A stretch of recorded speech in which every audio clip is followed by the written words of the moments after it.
Good afternoon. My name is Tim Lynch, and I am your host on MLGBA Legal Lines. Legal Lines is brought to you by the Massachusetts Lesbian and Gay Bar Association. I'm Tim Lynch. I'm an attorney here in Boston, and I am your host every third Wednesday of every month for this show. If you'd like to join us, please do. Our number here is 617-708-3290. Again, 617-708-3290.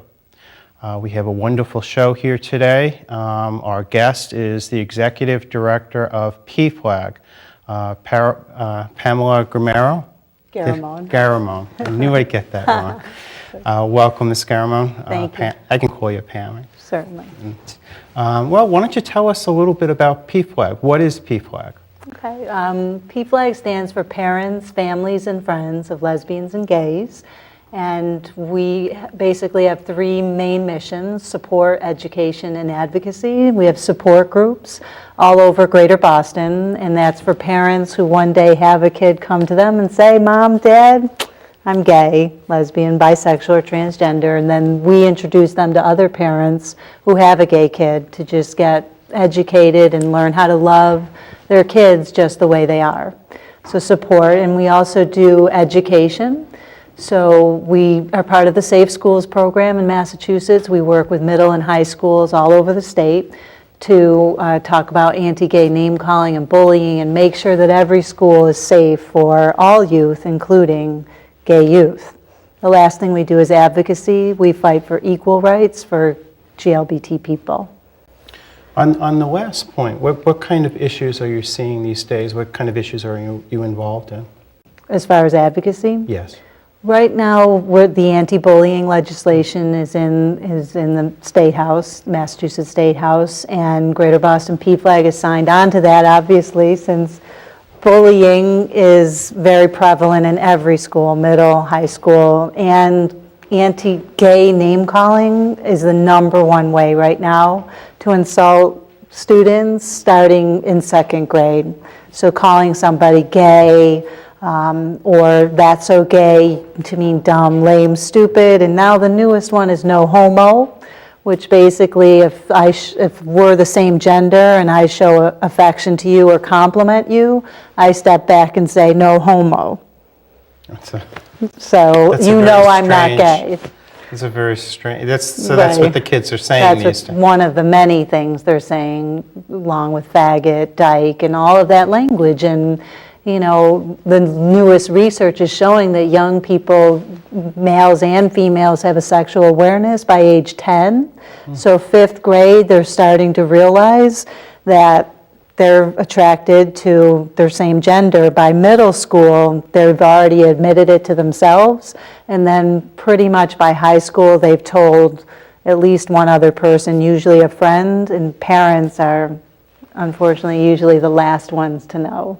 Yeah, they're usually the last ones to know about many things. Exactly. Getting back,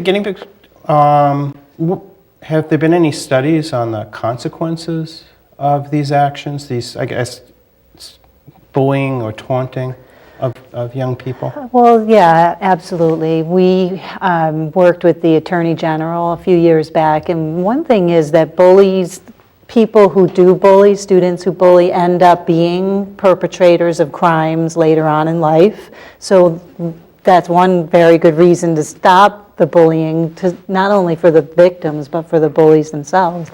But for the people who are bullied, the consequences are horrendous. Everyone in Massachusetts have heard of Carl Walker Hoover, the African-American, I think he was 11 years old, who hung himself because he was continually taunted.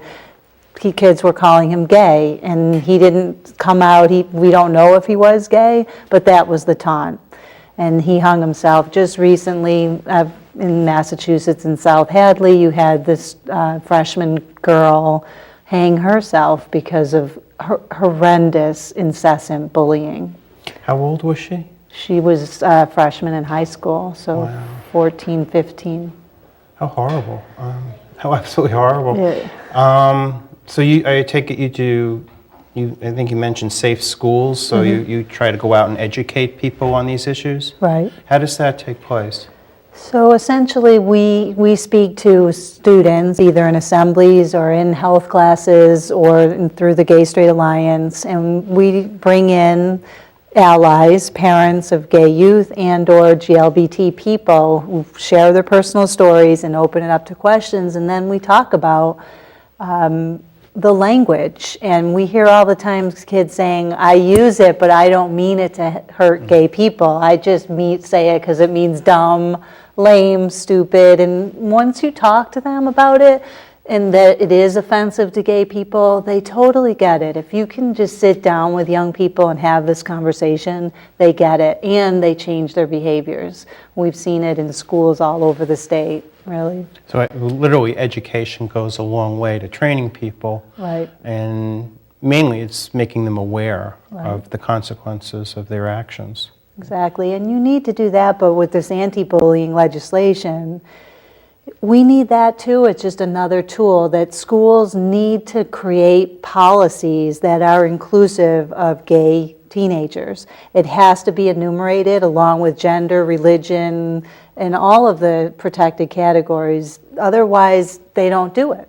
I can't tell you how many anti-bullying professionals or expert presentations I've seen, national experts who talk about bullying and never mention gay people.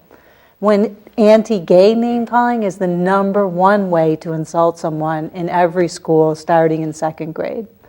So there are people who go around the country and educate the schools on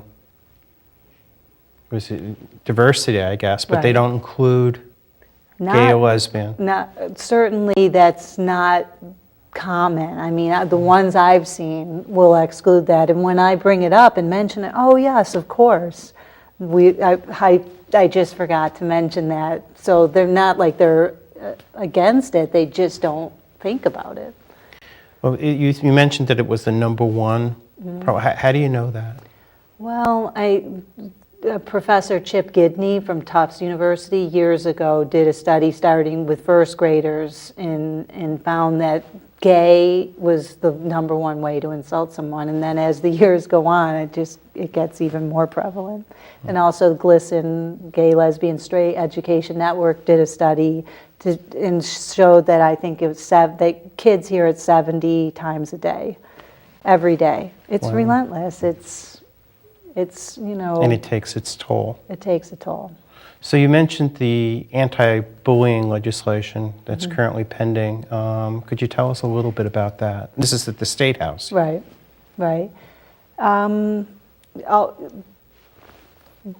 The main thing is that the bill that Greater Boston PFLAG and the Anti-Defamation League, Mass Equality, and many gay-related organizations are backing enumerates the different categories because it includes sexual orientation and gender identity and expression.